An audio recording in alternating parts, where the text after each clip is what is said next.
वाला पंचर लगाएंगे इसको। ये वाला लो बेड ट्रेलर है, इसका टायर फट गया, इसका टायर चेंज करेंगे। चेक करें, 2 इसके ऊपर ट्रक लोड है शीके के।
अस्सलामुअलैकुम दोस्तों, तो अभी शाम के बज रहे हैं 6 और ये एक लो बेड आ गया, लो बेड ट्रेलर। इसका टायर फट गया तो इसका टायर चेंज करेंगे अभी, तो वीडियो को पूरा देखें।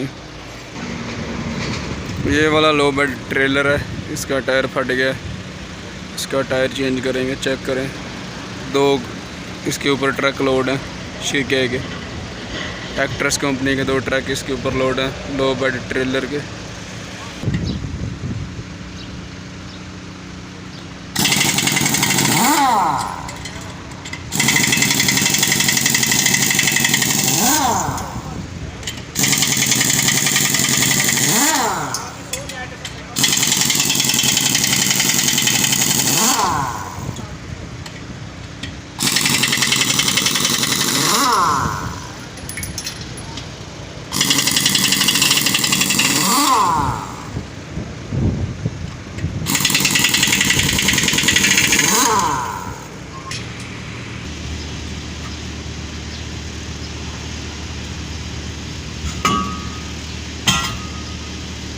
तो बेड का एक टायर जो है वो फट गया था और इसका एक टायर पंचर भी था, तो अभी इस टायर को पंचर लगाएंगे। डबल काम इसका निकला है, तो देखें वीडियो को पूरा। ये वाला पंचर लगाएंगे इसको।